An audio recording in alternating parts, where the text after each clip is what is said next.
and there were days that we would look at each other and go, oh, I don't really know what I did. But, you know, now I think when we look back and we think about teachers teaching online, we're feeling a lot better about going into where we're at now of like classroom teachers are sweating and we're like, oh, we have this. We know, you know, we kind of know what is to expect. And then my other part-time job is I'm at the college, and so we're doing that whole engagement piece. And so given that part, it was kind of like there's been a few things that I've added with my college students. I thought, well, those would be some fun things that we could do online and how we could just bring kids in, because so much of the time it's hard to hook kids in. And I think our high school, like in visiting with our junior high and high school teachers, they're really feeling that like kids don't want to turn on cameras. They don't want, you know, they see lots of ceilings. At the elementary level, like they walk us around their house and we get a tour, you know, of every like stuffed animal or whatever. But I think that was kind of where our discussion was, if we could do some things that would draw kids into like just seeing what we have going on, that maybe if their cameras aren't on, that's one thing, but you want that hook. So we're going to start with like Elephant's toothpaste, and you know, you can attach it to a book if you want to, or you don't have to, but like this would be kind of the wow factor. So tray, just because, and I just took just a regular bottle, and you're going to pour a half a cup of just hydrogen peroxide. Some recipes say like you need like the really expensive stuff. And then I pre-measured and marked because of measuring online. So I just marked what a half a cup looks like in the thing. Which is very impressive, because I was sure she was going to wing it. You know, a lot of me in life wings a lot of things. I know. Lori is the concrete sequential, and I would be the abstract, right? And then you need a squirt of dish soap. So like, you know, Dawn, it really is just a squirt, right, Lori? Yep. Okay.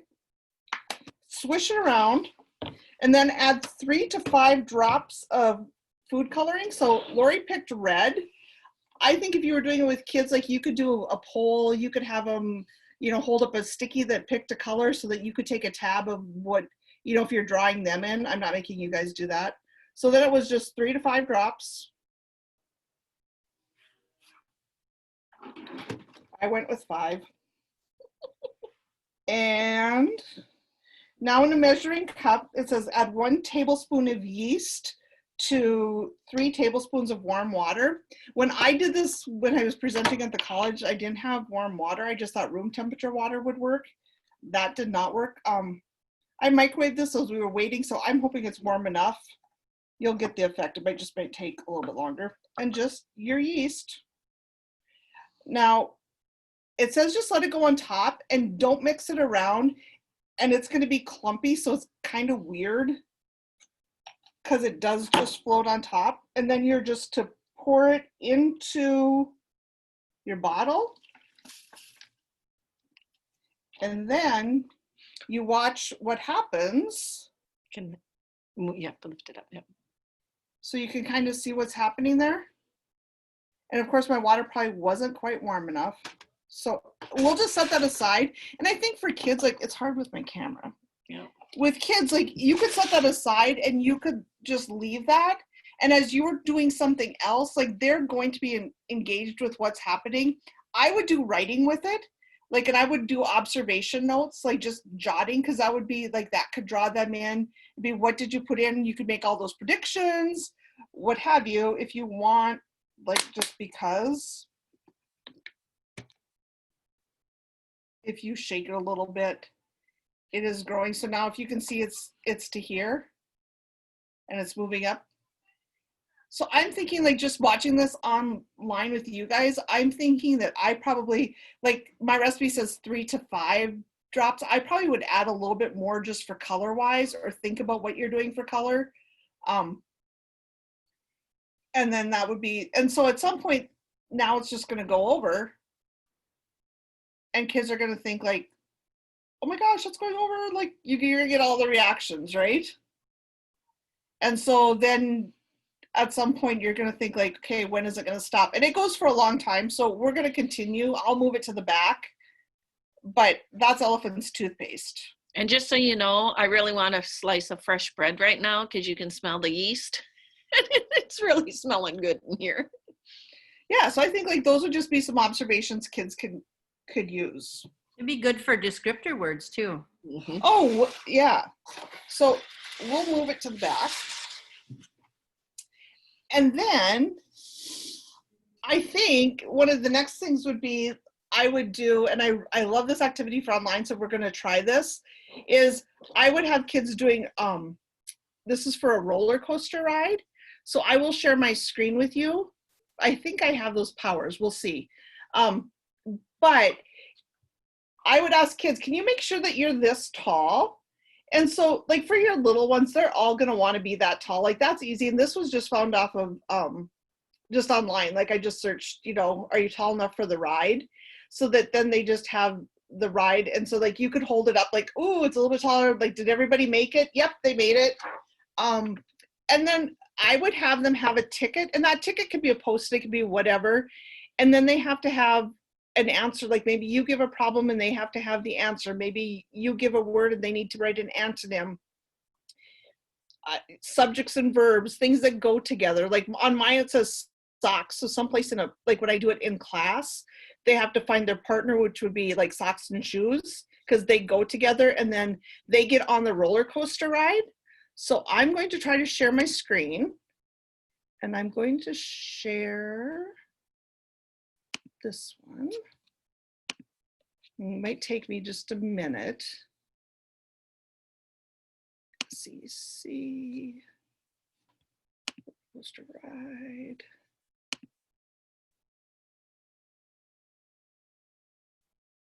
Does it blue say roller coaster ride?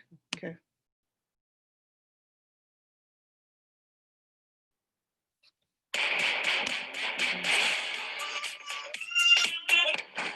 Of course, you have to wait for the ads.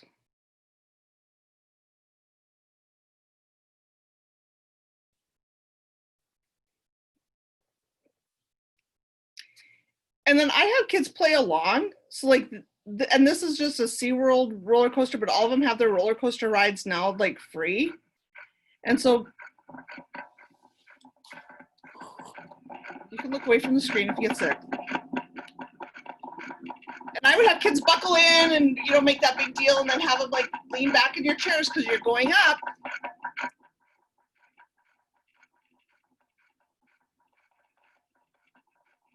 So going up, Larry.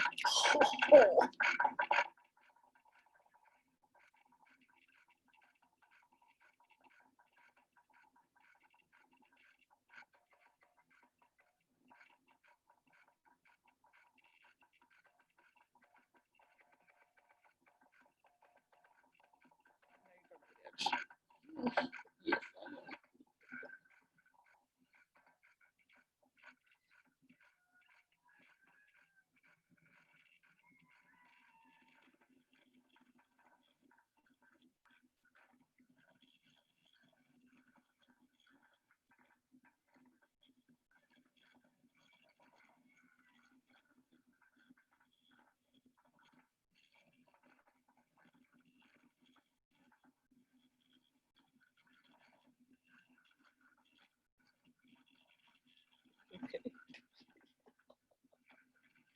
Maybe.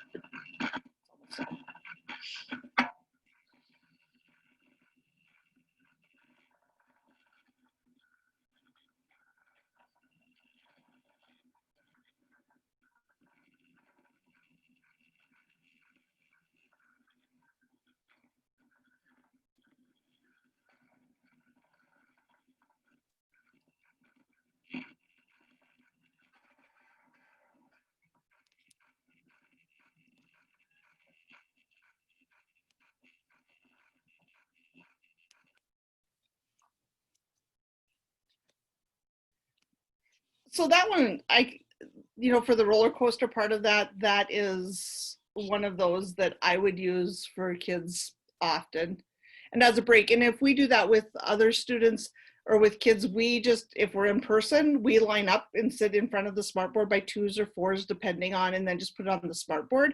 But I do also like it just when we're doing it this way. And you can see now that here is our bottle, and we have like a tub full of Toothpaste. toothpaste. the next thing I have for you that we liked is, let's go with, still kind of thinking about the science part of it, is if you take just a really dirty penny, so it's not really going to cost you anything, and kids should be able to find dirty coins at home. You know, so trying to think about things, because like we live in a school where there's not a lot of money, or you know, to go out and buy things and have things. So if they could find a coin, and the dirtier the better. And then if they have a taco packet, that would be great, because now that our room smells like yeast, we're going to add taco sauce to it. And so if you dump the taco sauce on your penny and you get it around and you work on that, what do you think is going to happen? Gonna clean it up. Why? Well, I know why, but Right?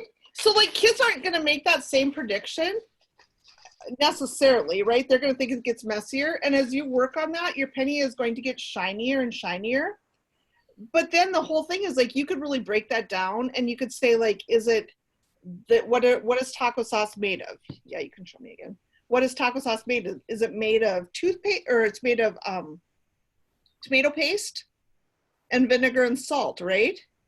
So then if you break that apart and just try the tomato paste to clean it, does it get clean? You know, try another penny. If you just do it with the vinegar, does it get clean? If you just try it with the salt, does it get clean?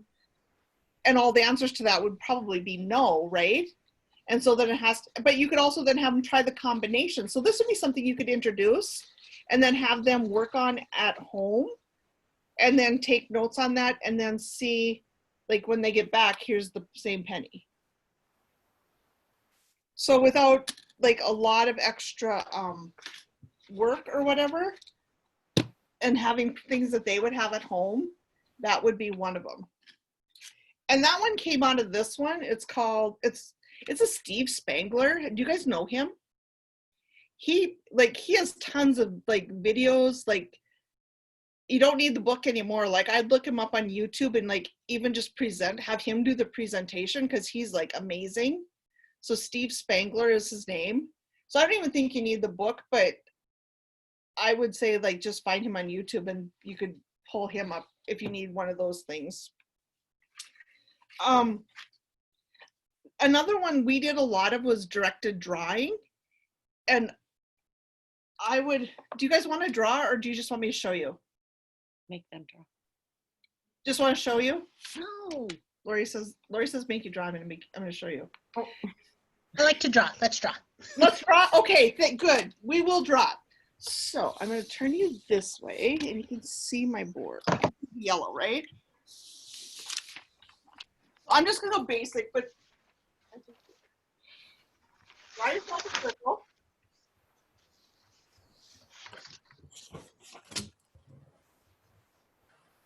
And then if you make your ears, right?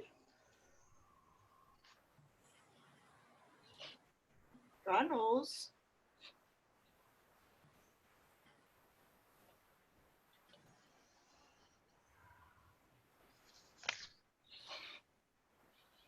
Make a little puppy, right?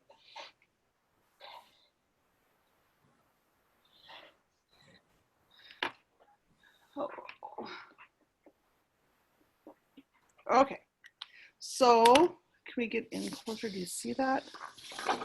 yeah, I can see it. Can you see it? Yeah, Okay. very well. So interesting. There's two ways to do this. You can take your markers, just your regular Crayola markers that are water-based, right? And if you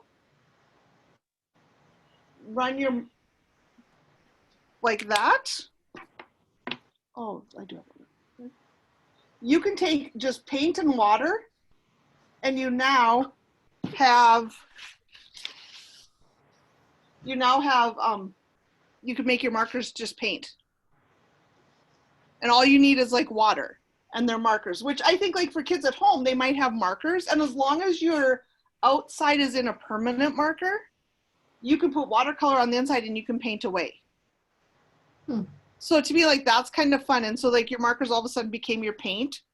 The other thing that you can do is if you just have your tin foil, let me get a couple colors here. And you're just going to color on your tin foil.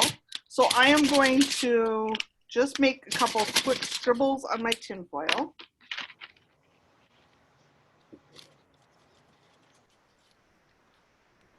So my tin foil just has scribbles of marker.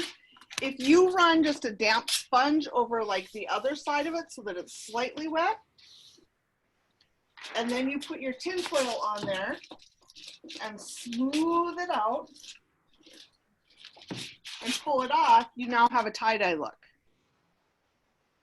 Okay. So depending on how you want to do it, those are some kind of cool ideas for that. And I just like the idea of being able to paint with markers and do the directed drawing. And so like last spring, like I actually did a YouTube video. I did directed drawings every week. And then I just put them up on my website and did a new drawing for them every week so that they could follow along. But again, those things could be used for writing. I mean, and adding to that. So I guess that was one of my favorites.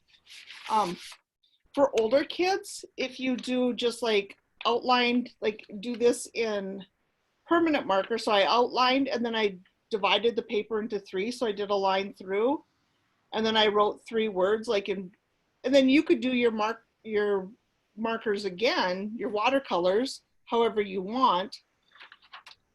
And if I wanted to do my heart in purple, so that I have this, and then I have my paintbrush, and I paint over it just with my, that all of a sudden you get the bleeding of the purple, which it's hard to tell, but it is bleeding through. So I mean, I just think that you would work on that and you could see that. Very cool. Yeah. Okay. Oh, okay. The last 2 or 3. Okay, because I have bonus things because you know, like I couldn't stop, and Lori's like, they're gonna be here all night. So if you take just a popsicle stick and you tell kids to balance this on their finger, so they're all gonna do this, right? Okay, whoops, like not like that, but they're gonna work and they're gonna work at that and they're gonna have it balanced this way.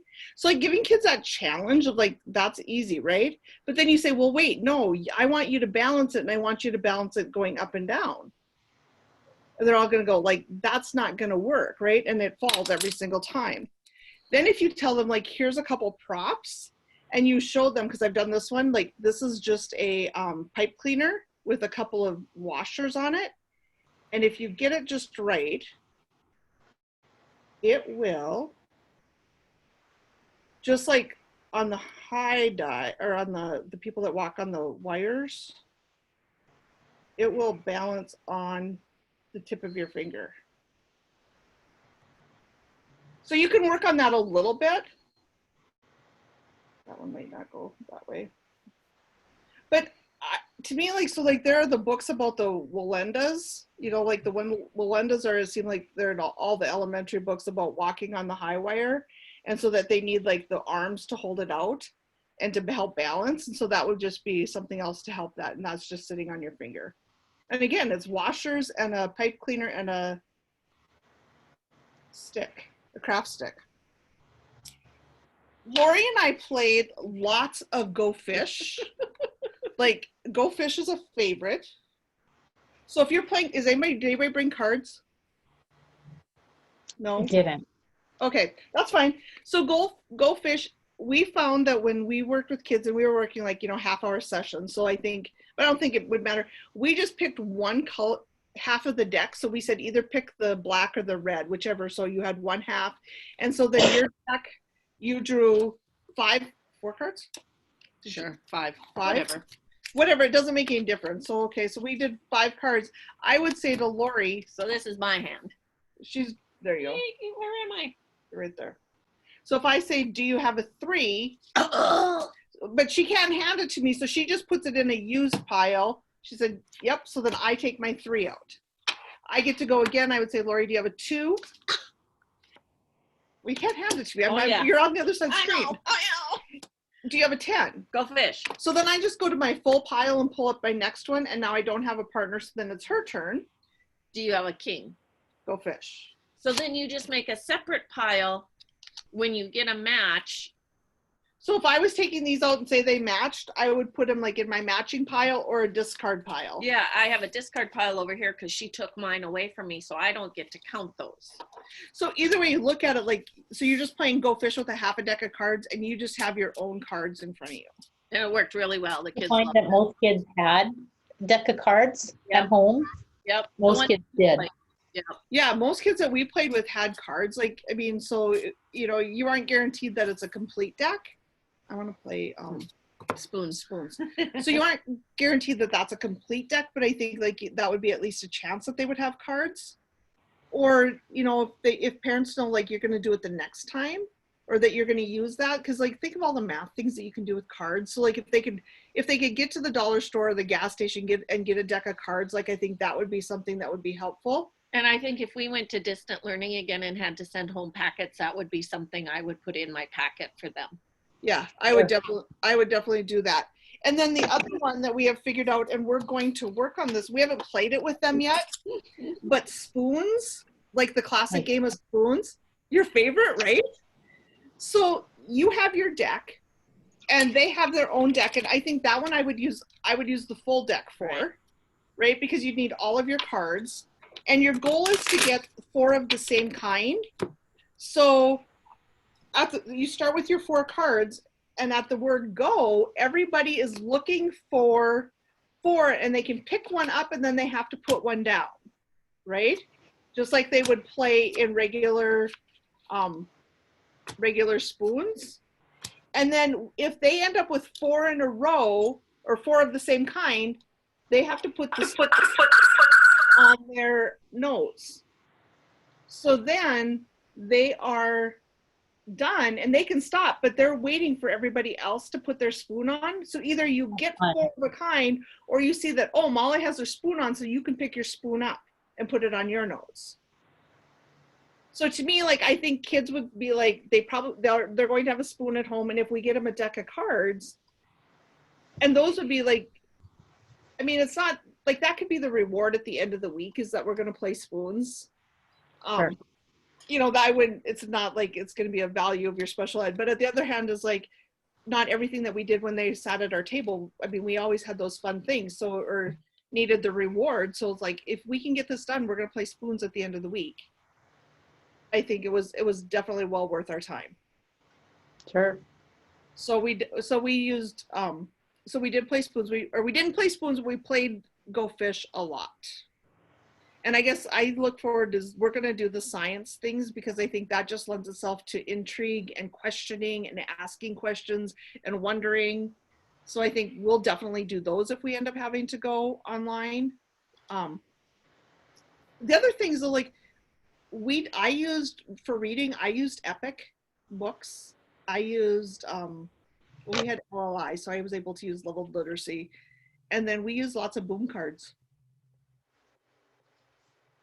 So that's what I have. I have holding bubbles, but I don't know that I have enough water. What are boom cards, Molly? Oh, like they're the best. Okay, so you need a free account. It's called at boomlearning.com. And it's a free account, and it's like, I mean, you can buy things like, it's like, and you can probably even buy some boom cards on Teachers Pay Teachers, but there's lots free. And they actually then are interactive. So you know what? And we're trying to figure out how to give kids control. And I think, Oh, we did it. And yep. And Is it elementary, adaptable for junior high school? you'd have to look, because they have thousands of boom decks. Right. So I think I'm looking, let me log in, Melissa. I'm looking now as I'm doing it. So, and then I know it's upper elementary for sure, as well as match the colors, and a lot of social language. Whoever makes them, I mean, you know, tons of people make different boom cards, and it's just the name of the company. And you answer yes or no, and then it tells you if you're right or wrong, and it goes to the next card, and it's pretty cool. Okay, so can you see my screen? Yeah. Yes. Okay, so I'm just like, here, this is errorless money. So Point two, $1 bill. we can't. Wait, can you see that? Fined $5. Okay, so if your people are off to the side, like all of us are off to the side, if you click the first button, it hides the thumbnails, so then you don't see everybody. No, oh, Point two, the $10 bill. okay. Where's $20? Point two, the $50 bill. And right now there's a Touch, free 90-day trial. $100. Whoops, sorry. What did you say, Molly or Lori? There's a free 90-day trial, and it can keep data for you. But if you just have the free account, it doesn't keep data for you. But you can keep data as you're in a session Right. with kids. Like we used it a lot for data collection, just as we were in sessions with kids. Absolutely. You know, like here's one that was multiplications and multiplying by fives.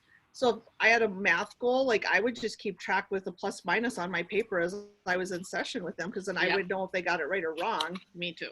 And, you know, entered that on my regular data sheet that I use. So that wasn't bad. I would almost venture to guess that anybody that did teletherapy this spring that's a speech teacher or speech or would know about boom cards. I might be wrong, but a lot of people have been using them. So Lori, for speech, is it mostly like vocabulary? Oh, there's anything you want. There's social language, there's vocabulary, there's articulation, there's fluency, there's any kind you want. There's thousands of decks, literally. Like I think one day I downloaded 50 of them for free. Yeah. And I think like today when Emily was using them when she was home, and she presented like a get to know me Mhm. card. She did a book with them that had questions, you know, and it was sweet. Like it was anything. Like there's inferences, there's I mean all the comprehension, all the math, Mm-hmm. and there's lots of free stuff. So I think like it's worth, if teachers are struggling, like content that you don't have to create, and like you can, like they can say what the answer is and you can click it so that they get the ding, so you don't have to have them share. But like today for one of our kids that was pretty good, like we did and it was a kindergartner, and so we were on a Google Meet, so then we had control of presenting her screen. So she presented her screen, so then she could maneuver the mouse to get to the right answers. How did you send them to her? What? How did you send them to her? You can assign them. So when I logged in as a student. Emily just made a student. And so then I logged in as the student with a password, and then she had the cards that she wanted assigned.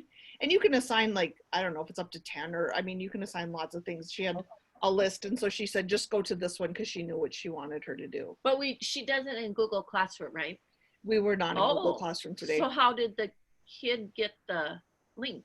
So Oh no, it was on Emily's computer. Yeah, so Emily did it. So I just went to Boom Learning and signed in and I just clicked on Boom Learning as a sign in. I didn't sign in with Google or anything else, just to Boom Learning, because I had her login, which was, you know, whatever login she made, and then a password that we used. So it was slick.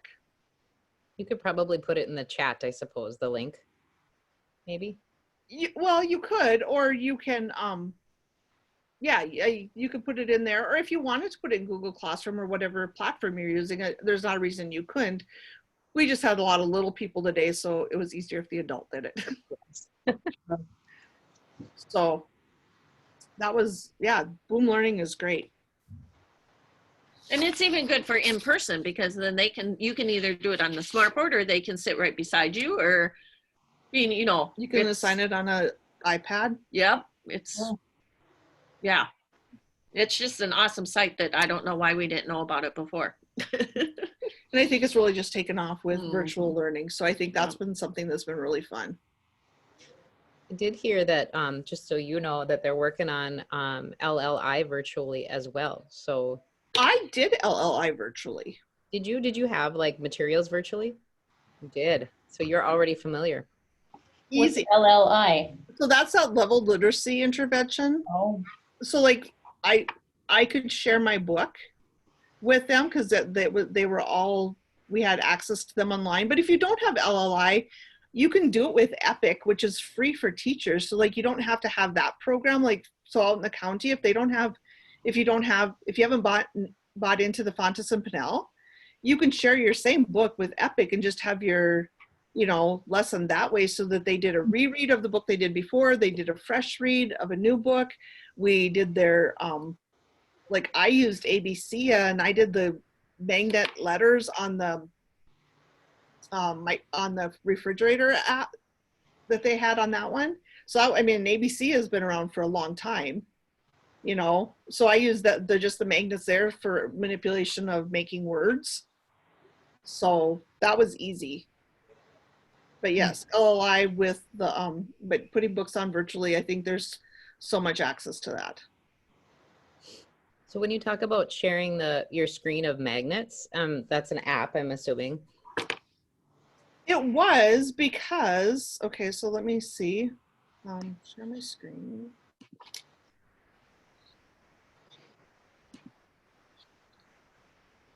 If I add okay.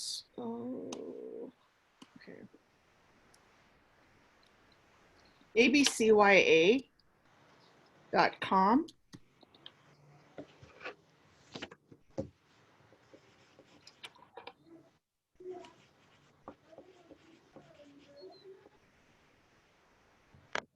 If you go to letters, it's like all of these, like, but here's fun with the fridge. And so then, oh, okay. Then you can just have your letters here. B, B, A, T. So like if you were working that way, like you could spell them that way. And so just even sharing that. And then because it is just a site that's free, parents could go back and use that.